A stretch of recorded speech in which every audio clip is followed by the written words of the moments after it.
So beginner training for the beat test. So I'm just going to go over what you should be aiming for with your training and how to go about it as well, and give you some recommendations, a duration of workouts, how frequent you should be doing them through the week for best results. Now, the biggest thing with training that you need to realize is consistency, okay? That's the number one thing. If you're not training consistent at least 3 times a week, you're gonna limit yourself a lot with training. You're just going to be with your fitness. You're just going to be spinning your wheels. You need to be training consistently. Not only is it going to improve your fitness, but it creates a really good habit and that mindset of getting stuff done. All right. And it sets you up in a routine through the week. It's just got so many flow-on effects, but consistent training. Don't give me the shit that you haven't got time to train and all this crap, because I've trained and myself have been super busy, and you can still get in training, okay? You can manipulate things so that you can get things in a quicker time. You may not get the same effects, but you can train, okay? Don't give me the shit that you haven't got enough time to train, because I think that's bullshit. It comes down to you with your time management, with your priorities. And if you're trying to join the Defense Force, this is a part of your career. If you're already in as well, this is your career. If you're out and you're a veteran, now it's a part of health and fitness, just general health and longevity. So you need to make it a priority, no matter what stage of that you're up to, okay? It always should be a priority in your life.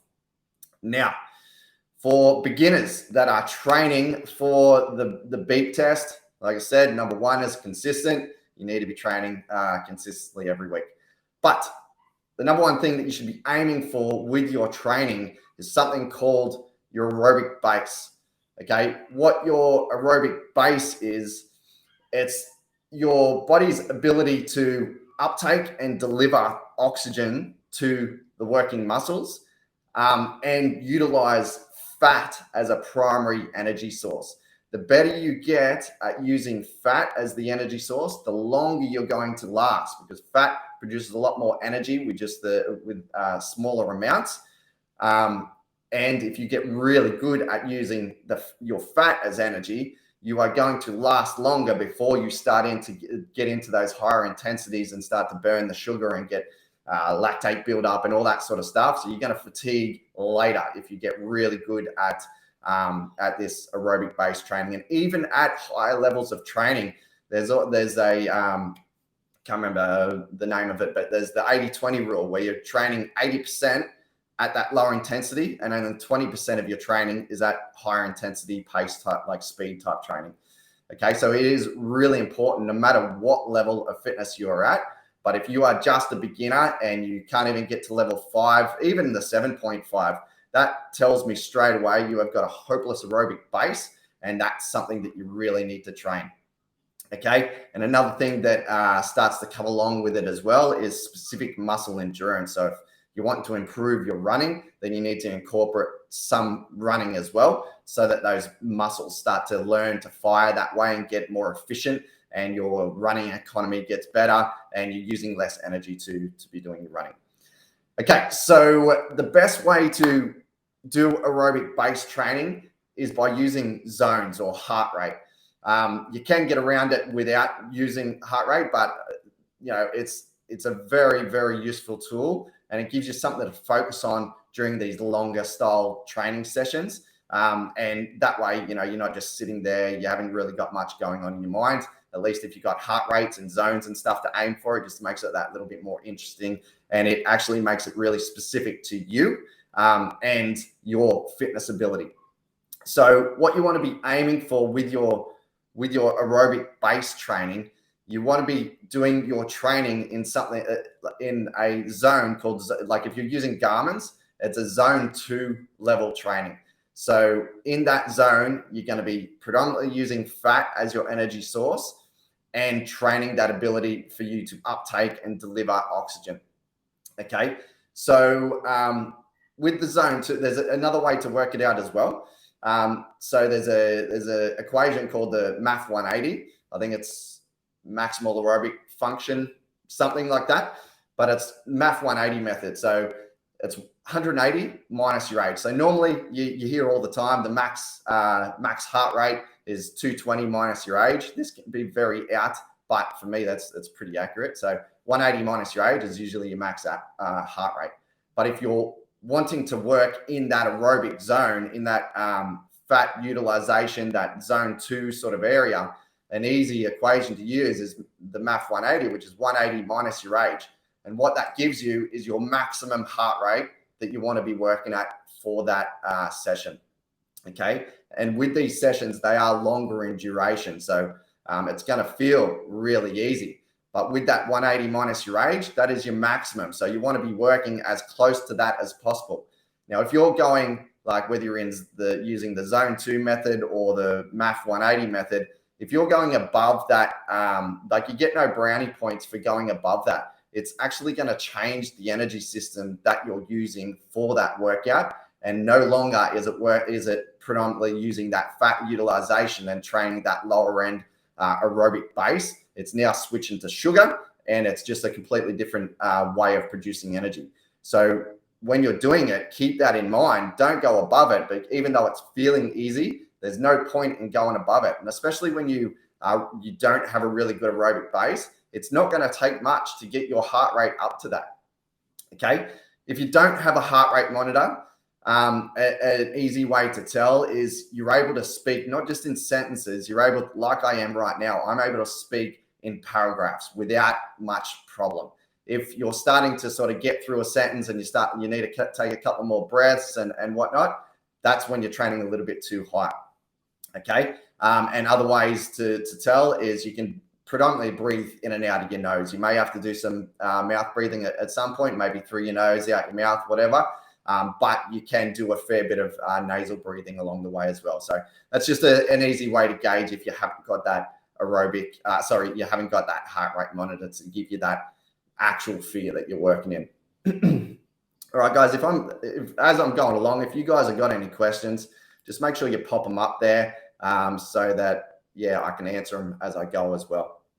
Okay, so that's the zone that you should be training in, like the intensity that you should be training with, so that you are hitting that aerobic base type training. Okay, because a lot of people that I see, that I speak to, it's like, I need to get better at the beep test. So they go out and do the beep test 3-4 times a week, but you're not building that aerobic base. If you can't make level 5 on the beep test, even if you're repeating it like 2-3 times, each level lasts about 1 minute on the beep test. So 5 minutes is your maximum.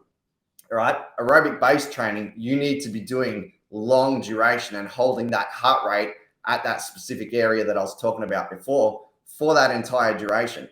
Not a 5 minute sort of max effort and then you're resting for a bit and then maybe you might get 15 minutes worth of work in if you do it 3 times. If you're doing that 3-4 times a week, it's not what you want to be doing and you won't even be getting that much out of it. So when you are going for these workouts, so instead of going out and doing your beep test and getting stuff all out of that, go out, hit this intensity. And for the workout, you want to be working for around about 60 to 90 minutes. You'll probably start, like if you've never done this sort of stuff before, start with 40 minutes. Start with something nice and easy and just build up that time as you go. So, and like optimally, you want to be working between that 60 and 90 minutes. And you want to have, so that's of work. So if you're changing machines and whatnot, that's, work time with your heart rate elevated at that intensity that I was talking about before. So 60 to 90 minutes worth of work. And to get that work, you can do it in any way. You can be on a rower, you can change to an elliptical, you can change to a ski erg, you can go on the assault bike, even though you'll probably spike your heart rate a little bit too much for that one. You can go on the bike, any way possible to hold your heart rate up in that correct intensity for that 60 to 90 minutes. And you can change in between to make it a little bit interesting for yourself. Try to stay on each one for around about 20 minutes. So it's at least elevated, if not a little bit more. Now, what you want to do as well, because we are trying to train that run aspect as well, is at least and the reason why I don't say go out and do, I just clicked the button. Hopefully that didn't bust anything. The reason I don't say go out and, run for like 60 minutes or whatever is because you can't bloody do that right now.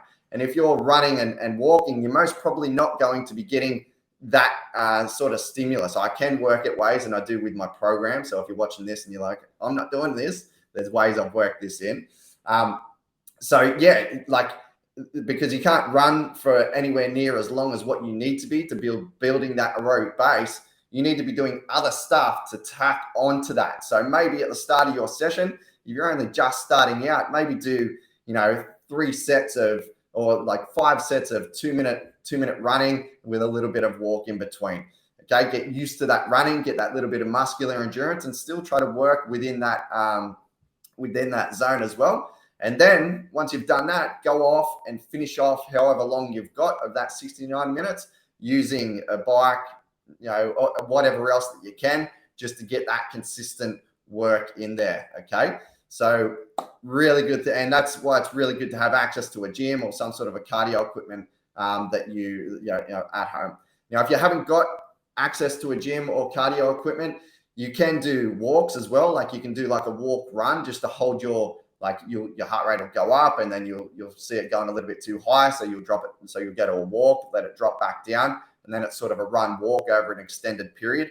But you don't really want to be doing too much of that, especially if you're not well trained with running, because you'll end up with problems with shins and all sorts of stuff like that, just overloading it too much too quick. Other things you can do for that aerobic base training, walking, and that's what I see a lot is people going out and doing walks, which is great. It's awesome for weight loss and stuff like that. But when you're trying to train your aerobic system, it's not getting your heart rate up high enough. So if you're going to go out and do walks, it'll have to be like some sort of weighted walk up hills or something like that. And that's why it's really handy with that heart rate monitor, so that you actually know whether you're hitting that correct zone, so that you're getting that aerobic development out of it.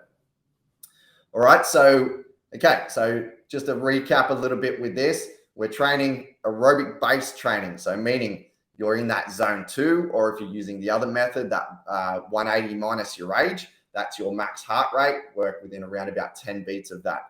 Okay, so low intensity zone 2, and we're working for 60 to 90 minutes, however possible, keeping your heart rate up in that zone for however long that you can with different equipment, and trying to chuck in some sort of run training with that. Now, the frequency, the amount of times you want to be doing this per week, minimum 3. So 3 to 4 optimally, especially as a beginner. Yeah, 3 to 4 just to get that aerobic system going, and getting the development out of it. So 3 to 4 low intensity 60-90 minute sessions through the week will get you get you a lot more benefit than going out and doing the freaking beep test for 5 minutes and wondering why you're not improving it. Okay, so that's what I try to explain to people. The beep test is a test. Okay, you need to train different elements to improve that test, and this aerobic base is the very first thing that you need to build on, because the majority of you out there is probably have got a shit one and it needs to improve. All right, so you need to dial back that intensity, extend out those workouts, and get that heart rate up to that level for extended periods, 3 to 4 times a week. That's it. All right, start with that. That's your number one thing to be doing over the next month to 2 months. I'm telling you, you'll get some awesome benefits from it. And if you're looking to lose weight, really good way to lose weight as well.